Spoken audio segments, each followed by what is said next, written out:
exploited the skills of his engineers for his own colossal vanity projects. Vespasian would put Rome's greatest architectural minds to work for the people. He would start by draining the massive lake that Nero had built on his palace grounds. On that site would rise Rome's most famous engineering marvel, a place where all the chaos that had consumed the city could be channeled. It would be called the Flavian Amphitheater, though we know it as the Colosseum. So the statement that Vespasian made was, I am taking a space which is only for the private use of a bad emperor, and now I'm transforming that area into a public space which will be then used for the enjoyment of all the people of Rome. So that was a very bold piece of propaganda.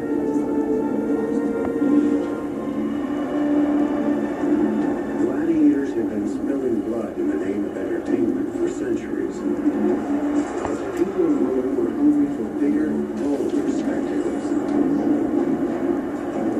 The Colosseum would give the gladiators a permanent, state-of-the-art killing field, and the games would take on a level of carnage never before seen in the empire's history. But this was the big venue. This was the Superdome. The entertainment came to you.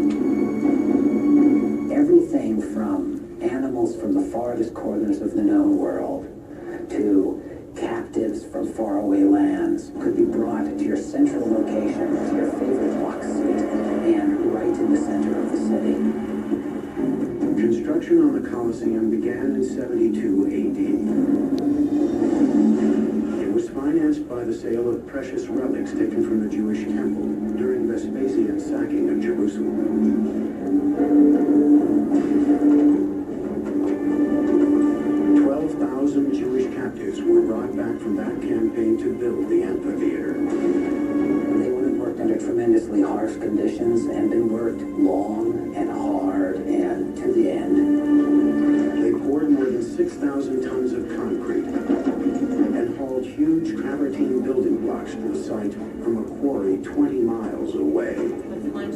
As the building progressed up higher, they would use less of the strong, expensive and heavy limestone and more of the cheaper ingredients, which were lighter in weight. The Romans had quite sophisticated wooden cranes and devices for lifting stones, and they would be able to do that quite easily from the ground and up to great heights.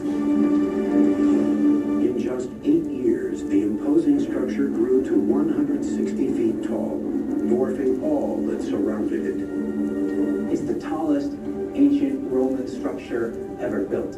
This is the amphitheater of the capital. So what was Rome? Rome was a city that was so much larger than any other city. It was so much richer. So that came to symbolize the power, the engineering, the wealth of ancient Rome.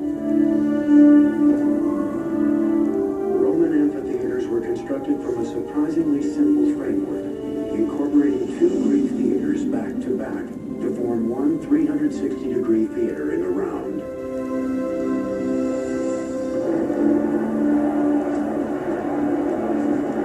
The Colosseum set a new standard for Roman amphitheater design. It contained an intricate network of corridors and staircases that could shuffle 70,000 Romans in and out in record time. As with stadiums today, everyone who entered the Colosseum had a ticket corresponding to the number above one of the entry gates. The complex was designed not only to control the crowds, but to keep them comfortable. It had 110 drinking fountains and 2 restrooms, large enough to accommodate a packed house. The Colosseum even had a retractable roof. On hot days, an awning called a velarium was unfurled above the upper deck to shade spectators from the sun. It was operated by sailors from the Roman Navy, who were stationed around the top of the Colosseum's arcade. They could move it according to the sun and according to the wind, and subsequently, the Colosseum was amazingly air-conditioned, shaded, and they would stand on top of the arcade and work these poles, the holes of which we can see on the external side, that would hold this immense canvas that would cover the place. 80 AD, the Colosseum was complete. But Vespasian didn't live to see the grand opening of his greatest monument. He had died of natural causes the previous year. So his son and successor, Titus, led the inaugural celebration. For 100 straight days, Romans flocked to the Colosseum to soak in every kind of carnage imaginable. 5,000 animals were slaughtered in a single day. Thousands of gladiators and prisoners left as corpses. Outside the arena, bloodshed on this scale was known only in war. But inside, it was pure entertainment. They go over the entire day. In the morning, they watch men kill or be killed by animals.